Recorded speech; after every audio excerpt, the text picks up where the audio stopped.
Neville Goddard, 1948 Lessons, Questions and Answers. Read by Josiah Brandt. Link in the description below. Question 1. What is the meaning of the insignia on your book covers? Answer. It is an eye imposed upon a heart, which, in turn, is imposed upon a tree laden with fruit, meaning that what you are conscious of and accept as true, you are going to realize. As a man thinketh in his heart, so he is. Question 2. I would like to be married, but have not found the right man. How do I imagine a husband? Answer. Forever in love with ideals, it is the ideal state that captures the mind.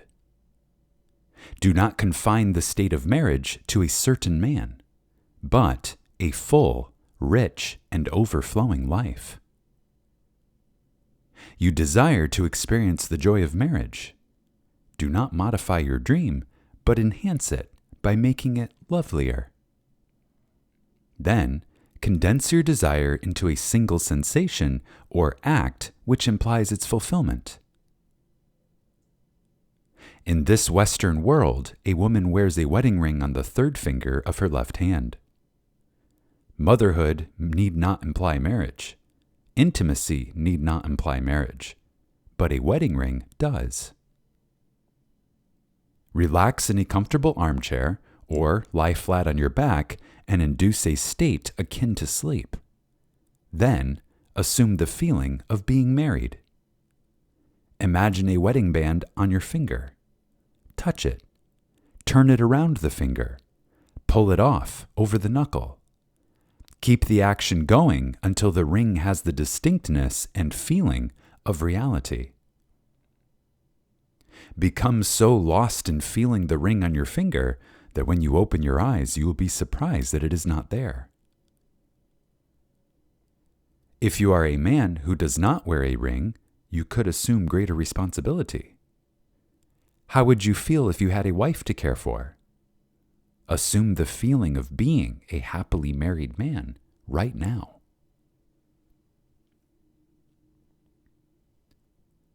Question 3.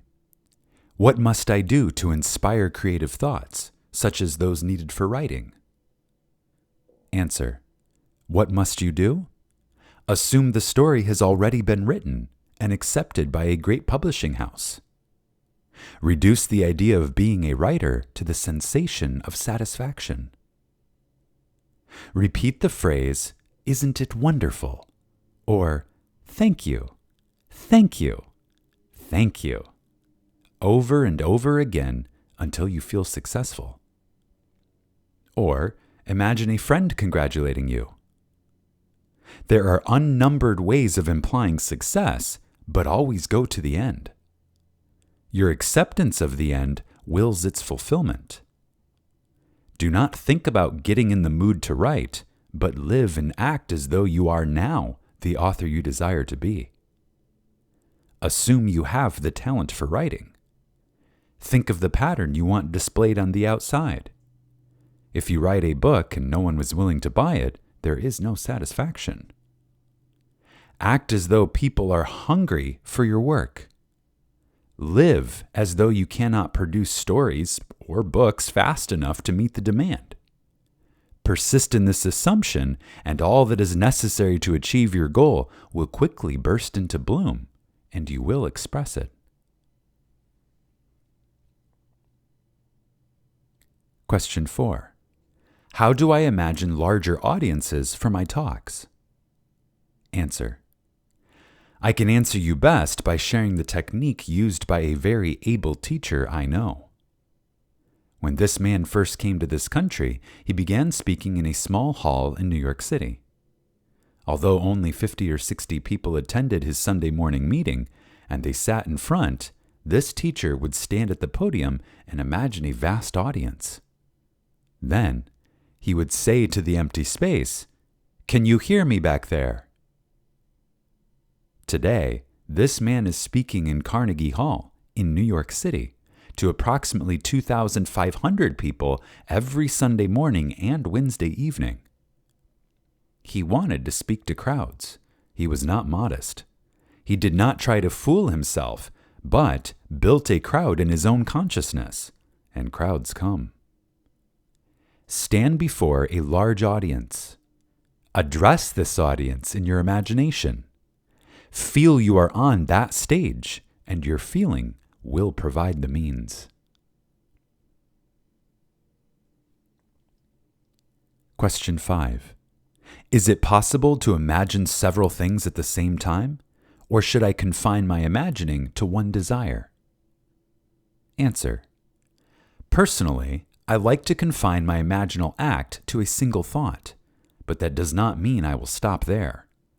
During the course of a day, I may imagine many things, but instead of imagining lots of small things, I would suggest that you imagine something so big it includes all the little things. Instead of imagining wealth, health, and friends, imagine being ecstatic. You could not be ecstatic and be in pain. You could not be ecstatic and be threatened with a dispossession notice. You could not be ecstatic if you were not enjoying a full measure of friendship and love. What would the feeling be like were you ecstatic without knowing what had happened to produce your ecstasy? Reduce the idea of ecstasy to the single sensation, isn't it wonderful? Do not allow the conscious reasoning mind to ask why, because if it does, it will start to look for visible causes, and then the sensation will be lost. Rather, repeat over and over again, isn't it wonderful? Suspend judgment as to what is wonderful, catch the one sensation of the wonder of it all, and things will happen to bear witness to the truth of this sensation. And I promise you, it will include all the little things. Question 6. How often should I perform the imaginal act? A few days or several weeks? Answer. In the book of Genesis, the story is told of Jacob wrestling with an angel. This story gives us the clue we are looking for, that when satisfaction is reached, impotence follows. When the feeling of reality is yours, for the moment at least, you are mentally impotent. The desire to repeat the act of prayer is lost, having been replaced by the feeling of accomplishment. You cannot persist in wanting what you already have. If you assume you are what you desire to be to the point of ecstasy, you no longer want it. Your imaginal act is as much a creative act as a physical one, wherein man halts, shrinks, and is blessed.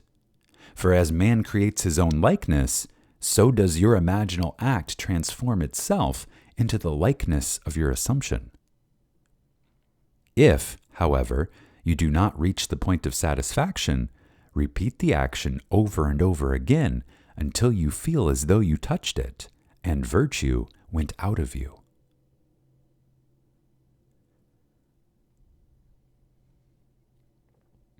Question 7. I have been taught not to ask for earthly things, only for spiritual growth. Yet money and things are what I need. Answer. You must be honest with yourself. All through Scripture, the question is asked, what do you want of me? Some wanted to see, others to eat, and still others to be made straight, or that my child live.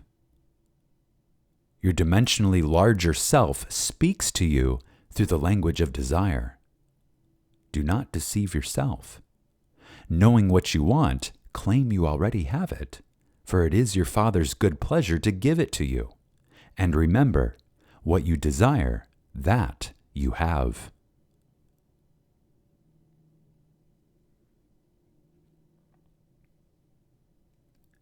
Question 8. When you have as assumed your desire, do you keep in mind the ever-presence of this greater one protecting and giving you your assumption? Answer. The acceptance of the end wills the means. Assume the feeling of your wish fulfilled, and your dimensionally greater self will determine the means. When you appropriate a state as though you had it, the activity of the day will divert your mind from all anxious thoughts so that you do not look for signs. You do not have to carry the feeling that some presence is going to do it for you.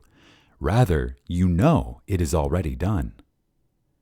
Knowing it is already a fact, walk as though it were, and things will happen to make it so. You do not have to be concerned about some presence doing anything for you. The deeper, dimensionally greater you has already done it. All you do is move to the place where you encounter it.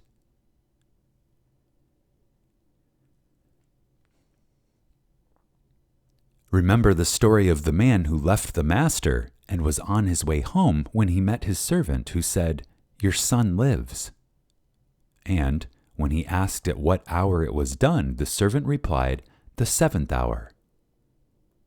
The same hour that he assumed his desire, it was done for him. For it was at the 7th hour that the master said, "Your son lives." Your desire is already granted. Walk as though it were, and, although time beats slowly in this dimension of your being, it will nevertheless bring you confirmation of your assumption. I ask you not to be impatient, though. If there is one thing you really have need of, it is patience.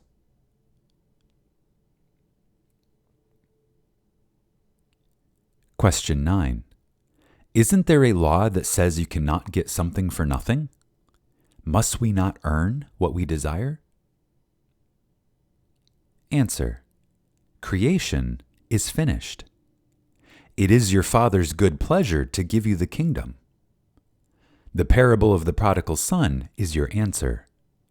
In spite of man's waste, when he comes to his senses and remembers who he is, he feeds on the fatted calf of abundance and wears the robe and ring of authority. There is nothing to earn. Creation was finished in the foundation of time. You, as man, are God made visible for the purpose of displaying what is, not what is to be. Do not think you must work out your salvation by the sweat of your brow. It is not 4 months until the harvest. The fields are already white. Simply thrust in the sickle.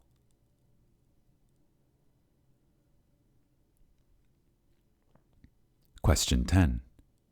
Does not the thought that creation is finished rob one of his initiative? Answer. If you observe an event before it occurs, then the occurring event must be predetermined from the point of view of being awake in this three-dimensional world. Yet, you do not have to encounter what you observe. You can, by changing your concept of self, interfere with your future and mold it in harmony with your changed concept of self.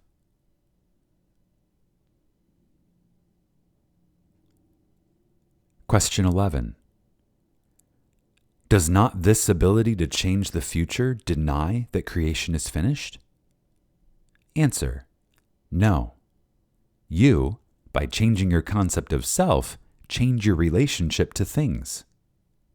If you rearrange the words of a play to write a different one, you have not created new words, but simply had the joy of rearranging them.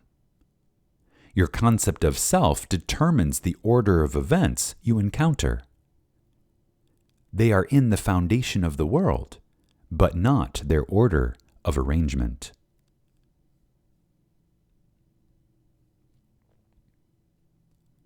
Question 12. Why should one who works hard in metaphysics always seem to lack? Answer. Because he has not really applied metaphysics. I am not speaking of a mamby-pamby approach to life, but a daily application of the law of consciousness. When you appropriate your good, there is no need for a man or state to act as a medium through which your good will come. Living in a world of men, money is needed in my everyday life. If I invite you to lunch tomorrow, I must pick up the check. When I leave the hotel, I must pay the bill. In order to take the train back to New York, my railway fare must be paid. I need money, and it has to be there. I am not going to say, God knows best, and He knows I need money. Rather, I will appropriate the money as though it were. We must live boldly. We must go through life as though we possessed what we want to possess. Do not think that because you helped another, someone outside of you saw your good works and will give you something to ease your burden. There is no one to do it for you. You, yourself, must boldly go on appropriating what your Father has already given you.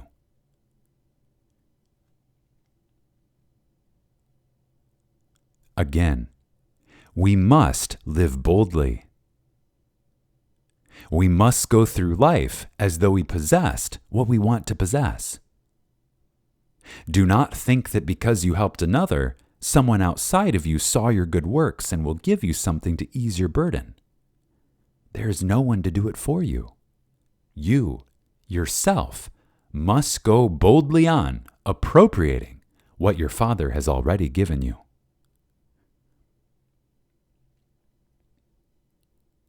Question 13. Can an uneducated person educate himself by assuming the feeling of being educated? Answer. Yes. An aroused interest is awarded information from every side. You must sincerely desire to be well schooled. The desire to be well read, followed by the assumption that you are, makes you selective in your reading. As you progress in your education, you automatically become more selective, more discriminating in all that you do.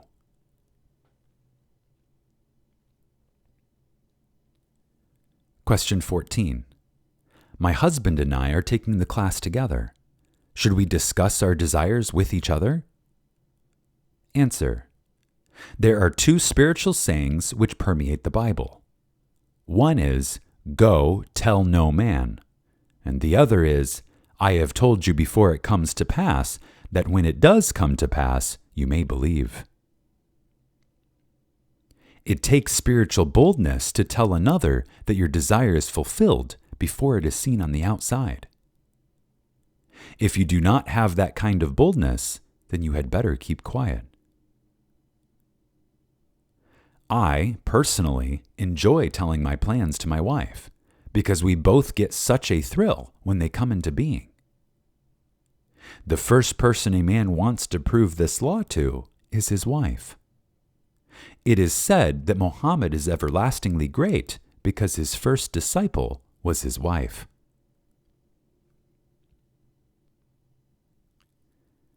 Question 15. Should my husband and I work on the same project or on separate ones? Answer. That is entirely up to you. My wife and I have different interests, yet we have much in common. Do you recall the story I told of our return to the United States this spring? I felt it was my duty, as a husband, to get passage back to America, so I appropriated that to myself. I feel there are certain things that are on my wife's side of the contract, such as maintaining a clean, lovely home, and finding the appropriate school for our daughter, so she takes care of those. Quite often, my wife will ask me to imagine for her, as though she has greater faith in my ability to do it than in her own. That flatters me, because every man worthy of the name wants to feel that his family has faith in him. But I see nothing wrong in the communion between two who love one another.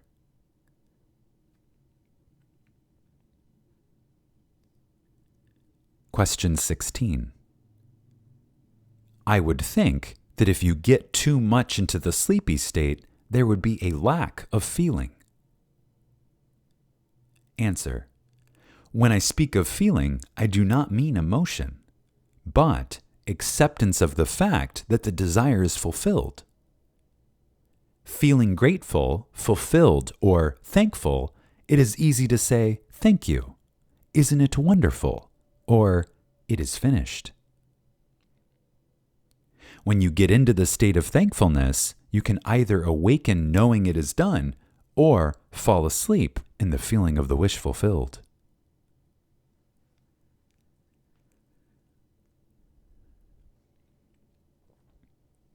Question 17. Is love a product of your own consciousness? Answer. All things exist in your consciousness, be they love or hate. Nothing comes from without. The hills to which you look for help are those of an inner range. Your feelings of love, hate, or indifference all spring from your own consciousness. You are infinitely greater than you could ever conceive yourself to be. Never in eternity will you reach the ultimate you. That is how wonderful you are. Love is not a product of you. You are love. For that is what God is, and God's name is I Am, the very name you call yourself before you make the claim as to the state you are now in.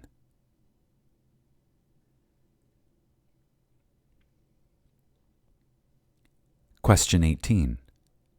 Suppose my wants cannot materialize for another 6 months to a year. Do I wait to imagine them? Answer.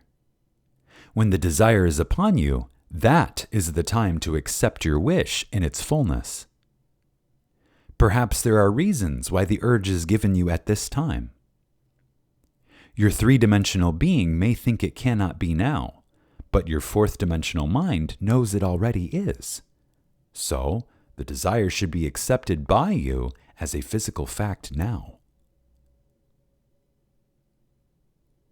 Suppose you wanted to build a house.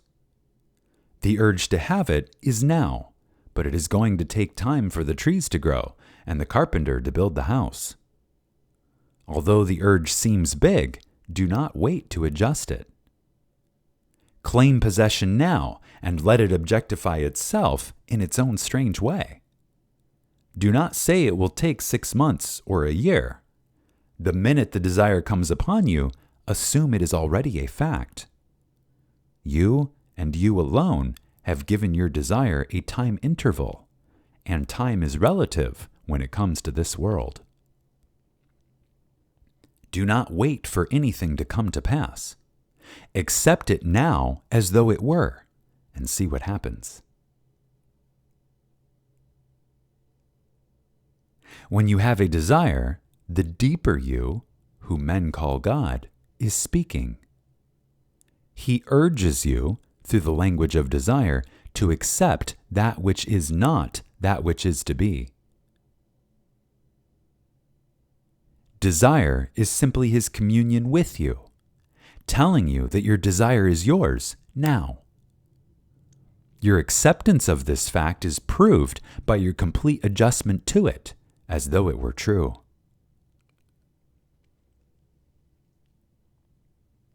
Question 19.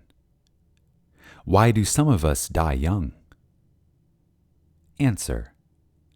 Our lives are not, in retrospect, measured by years, but by the content of those years. Question 20. What would you consider a full life? Answer. A variety of experiences. The more varied they are, the richer is your life. At death, you function in a dimensionally larger world and play your part on a keyboard made up of a lifetime of human experiences. Therefore, the more varied your experiences, the finer is your instrument, and the richer is your life.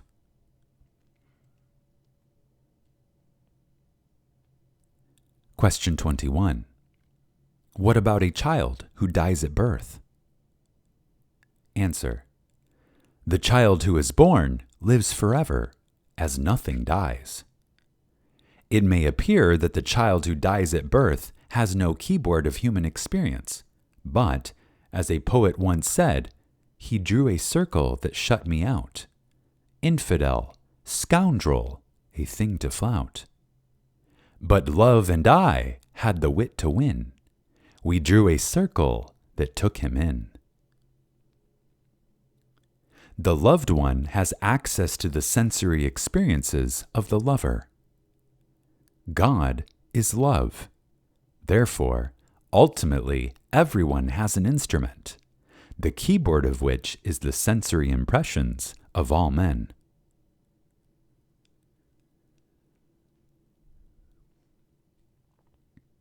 Question 22. What is your technique of prayer? Answer. It starts with desire, for desire is the mainspring of action. You must know and define your objective, then condense it into a sensation which implies fulfillment.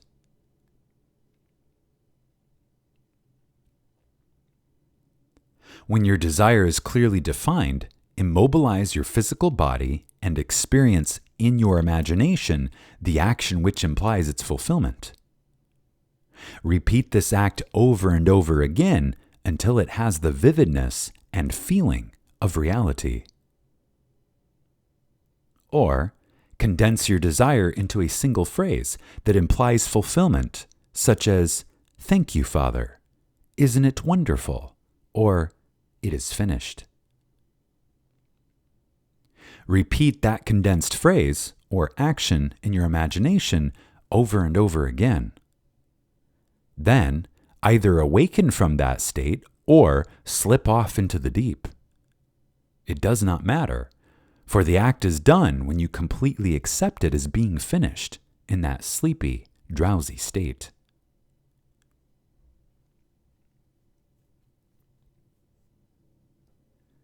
Again, it starts with desire, for desire is the mainspring of action.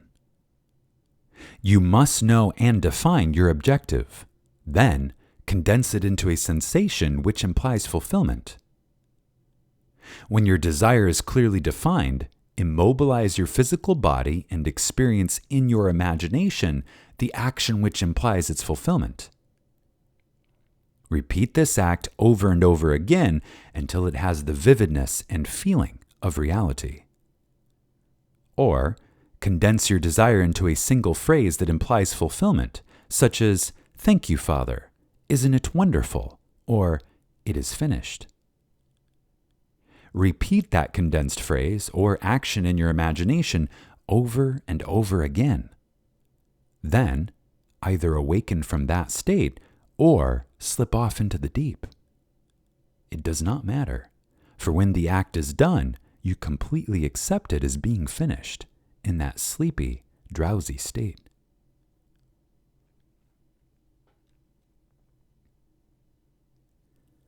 Question 23. Two people want the same position. One has it. The other had it and now wants it back. Answer. Your father, the dimensionally greater you, has ways and means you know not of. Accept his wisdom. Feel your desire is fulfilled. Then allow your father to give it to you. The present one may be promoted to a higher position, or marry a man of great wealth and give up her job. She may come into a great deal of money, or choose to move to another state. Many people say they want to work, but I question that seriously. They want security and conditioned security on a job. But I really do not think the average girl truly wants to get up in the morning and go to work. Question 24. What is the cause of disease and pain?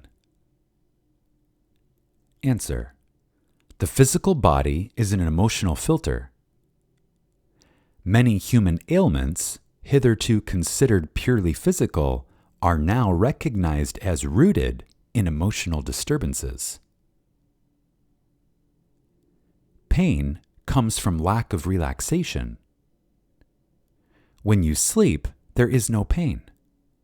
If you are under an anesthetic, there is no pain because you are relaxed, as it were. If you have pain, it is because you are tense and trying to force something. You cannot force an idea into embodiment. You simply appropriate it. It is attention minus effort. Only practice will get you to that point where you can be attentive and still be relaxed. Attention is tension toward an end, and relaxation is just the opposite. Here are two completely opposite ideas that you must blend until you learn through practice how to be attentive but not tense. The word contention means attention minus effort.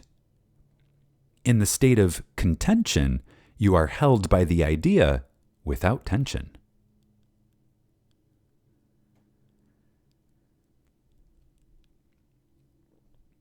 Again, the physical body is an emotional filter.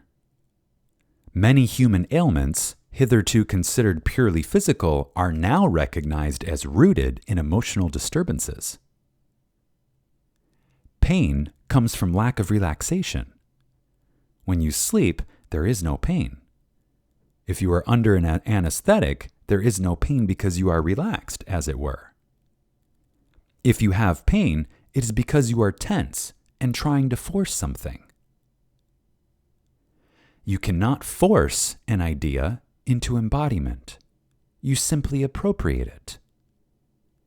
It is attention minus effort.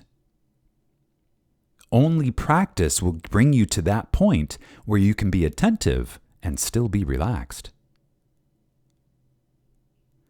Attention is tension toward an end, and relaxation is just the opposite.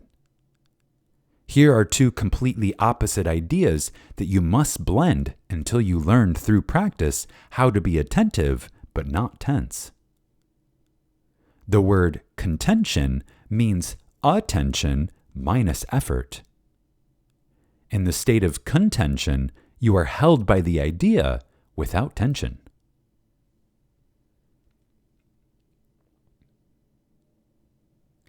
Question 25. No matter how much I try to be happy, underneath I have a melancholy feeling of being left out. Why? Answer: because you feel you are not wanted. Were I you, I would assume I am wanted. You know the technique.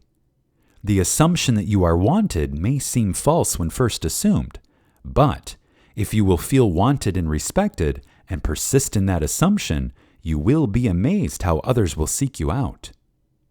They will begin to see qualities in you they had never seen before. I promise you, if you will but assume you are wanted, you will be.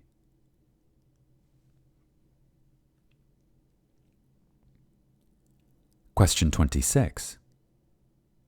If security came to me through the death of a loved one, did I bring about that death? Answer: do not think for 1 second that you brought about a death by assuming security. The greater you is not going to injure anyone. It sees all, and, knowing the length of life of all, it can inspire the other to give you that which can fulfill your assumption. You did not kill the person who named you in his will. If, a few days after your complete acceptance of the idea of security, Uncle John made his exit from this three-dimensional plane and left you his estate, it is only because it was time for Uncle John to go. He did not die 1 second before his time, however. The greater you saw the lifespan of John and used him as the way to bring about the fulfillment of your feeling of security.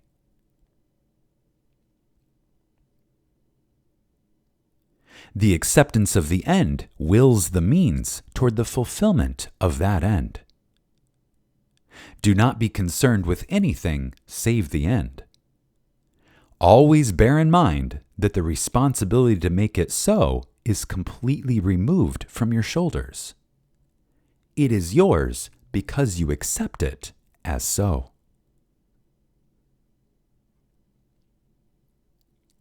Again, you did not kill the person who named you in his will. If, a few days after your complete acceptance of the idea of security, Uncle John made his exit from this three-dimensional plane and left you his estate, it is only because it was time for Uncle John to go.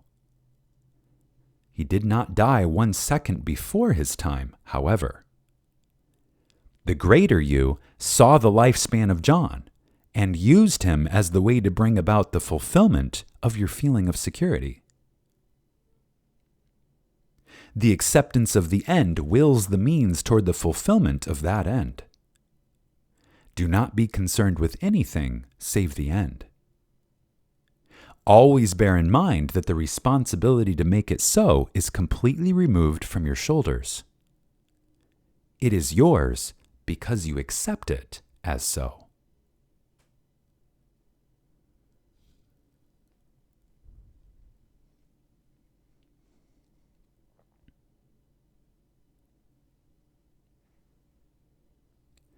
Question 27. I have more than one objective. Would it be ineffective to concentrate on different objectives at different periods of concentration? Answer.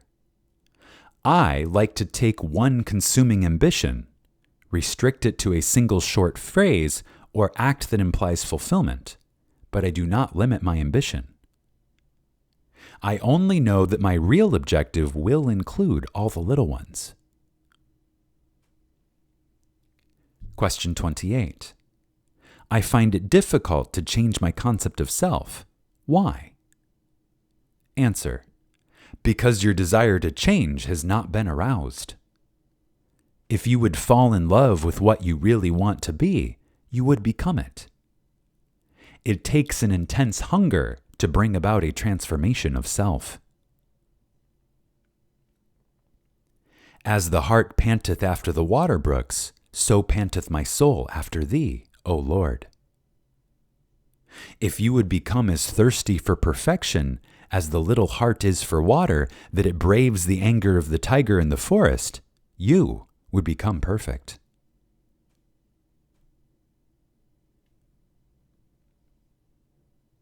Question 29. I am contemplating a business venture. It means a great deal to me, but I cannot imagine how it can come into being. Answer.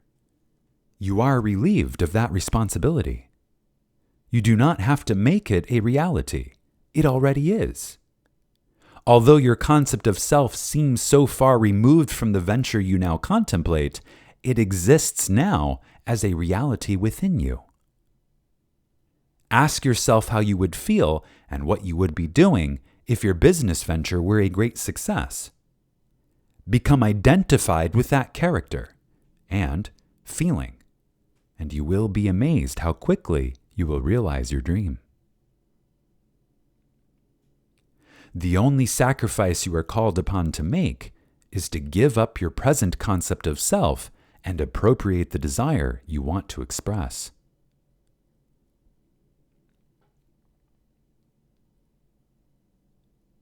Again, you are relieved of that responsibility. You do not have to make it a reality. It already is. Although your concept of self seems so far removed from the venture that you now contemplate, it exists now as a reality within you. Ask yourself how you would feel and what you would be doing if your business venture were a great success. Become identified with that character and feeling, and you will be amazed how quickly you will realize your dream. The only sacrifice you are called upon to make is to give up your present concept of self and appropriate the desire you want to express.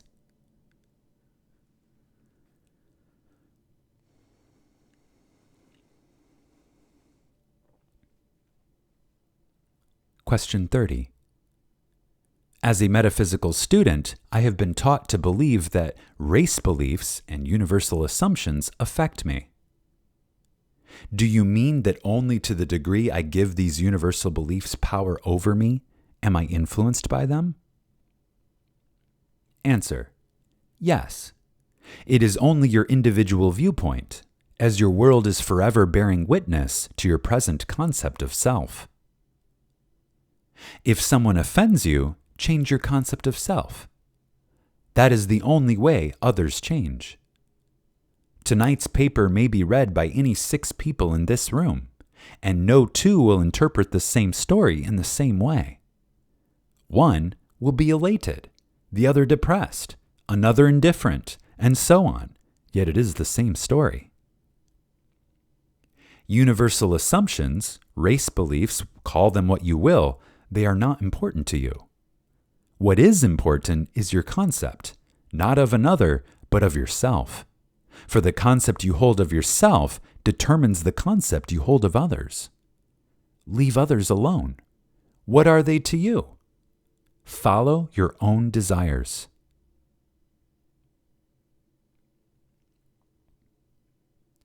The law is always in operation, always absolute. Your consciousness is the rock upon which all structures rest. Watch what you are aware of. You need not concern yourself with others, because you are sustained by the absoluteness of this law. No man comes to you of his own accord, be he good, bad, or indifferent. He did not choose you. You chose him. He was drawn to you because of what you are. You cannot destroy the state another represents through force. Rather, leave him alone. What is he to you? Rise to a higher level of consciousness, and you will find a new world awaiting you. As you sanctify yourself, others are sanctified.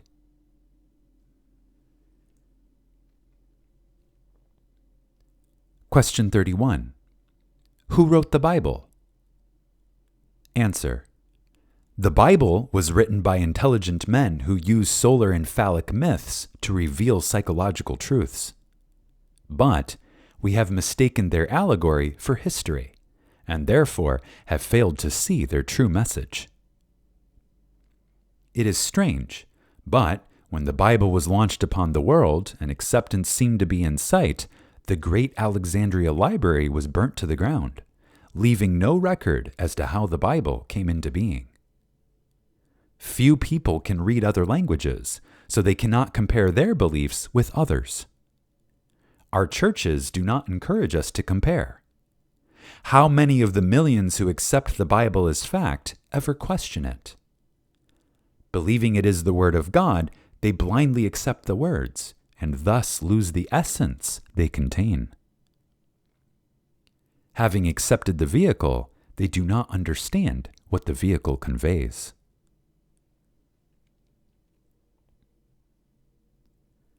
Question 32. Do you use the Apocrypha? Answer: not in my teaching. I have several volumes of them at home. They are no greater than the 66 books of our present Bible. They are simply telling the same truth in a different way. For instance, the story is told of Jesus as a young boy watching children make birds out of mud. Holding the birds in their hands, they pretend the birds are flying. Jesus approaches and knocks the birds out of their hands. As they begin to cry, he picks up one of the broken birds and remolds it. Holding it high, he breathes upon it, and the bird takes wing. Here is a story of one who came to break the idols in the minds of men. Then, show them how to use the same substance and remold it into a beautiful form and give it life. That is what this story is trying to convey. I come not to bring peace, but a sword. Truth slays all the little mud hens of the mind, slays illusions, and then remolds them into a new pattern, which sets man free.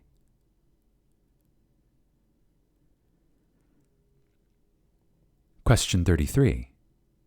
If Jesus was a fictional character created by biblical writers for the purpose of illustrating certain psychological dramas, how do you account for the fact that he and his philosophy are mentioned in the non-religious and non-Christian history of those times?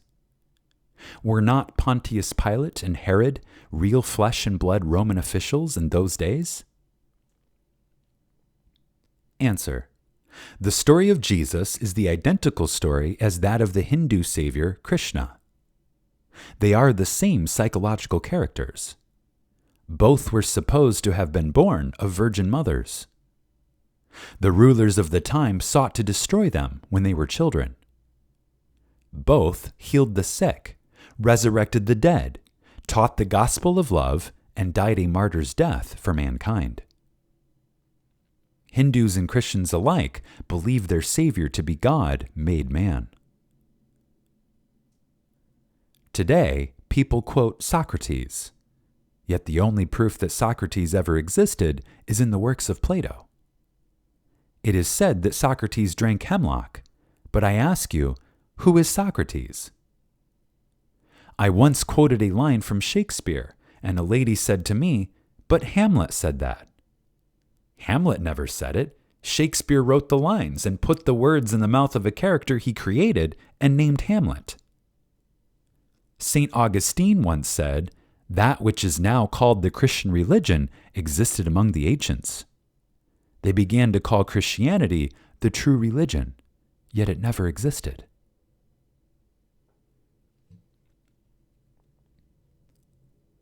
Question 34.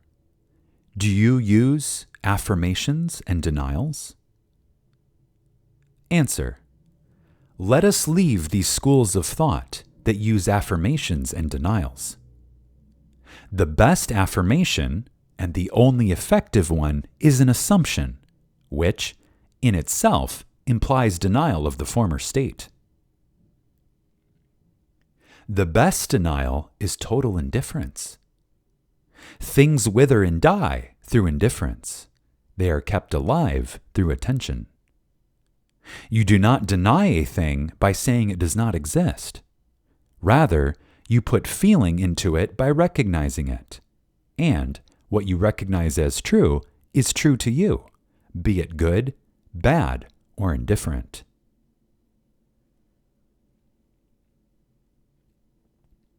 Question 35. Is it possible for one to appear dead and still not be dead? Answer. General Lee was supposed to have been born 2 years after his mother, believed to be dead, was buried alive. Lucky for her, she was not embalmed or buried in the earth, but in a vault where someone heard her cry and released her. 2 years later, Mrs. Lee bore a son who became General Lee. That is part of this country's history.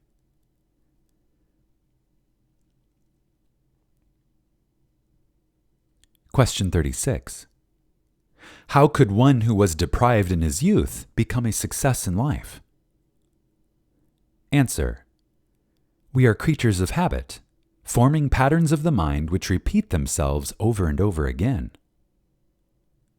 Although habit acts like a compelling law which drives one to repeat the patterns, it is not a law, for you and I can change the patterns. Many successful men, such as Henry Ford, Rockefeller, and Carnegie, were deprived in their youth.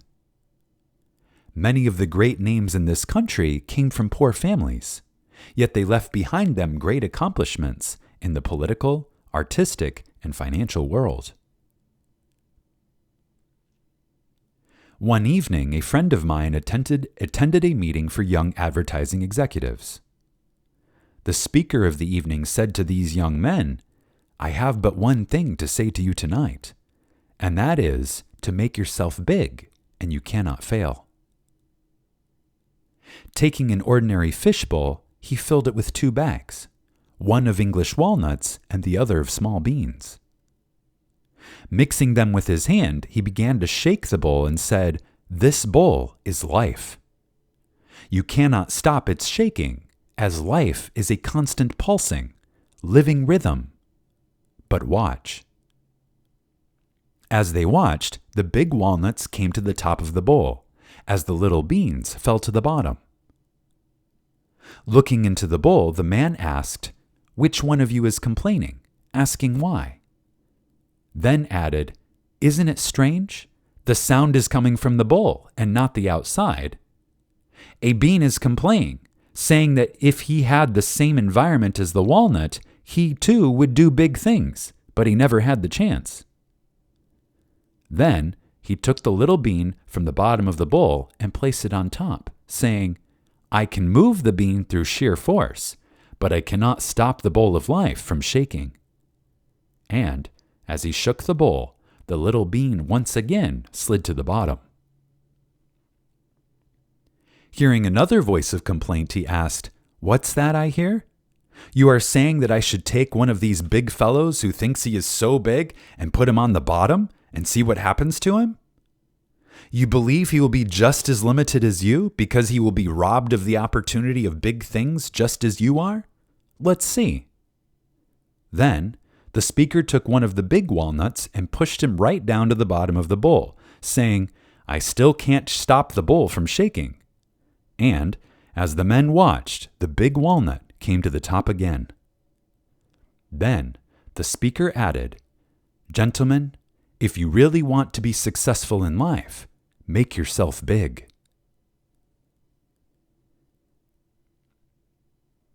My friend took this message to heart and began to assume he was a successful businessman.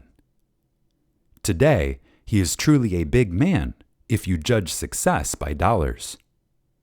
He now employs over 1,000 people in the city of New York.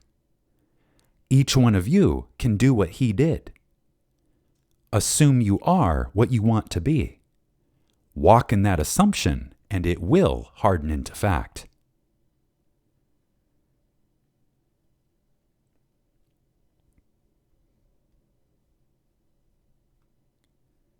This concludes the 1948 Lessons, Question and Answers segment.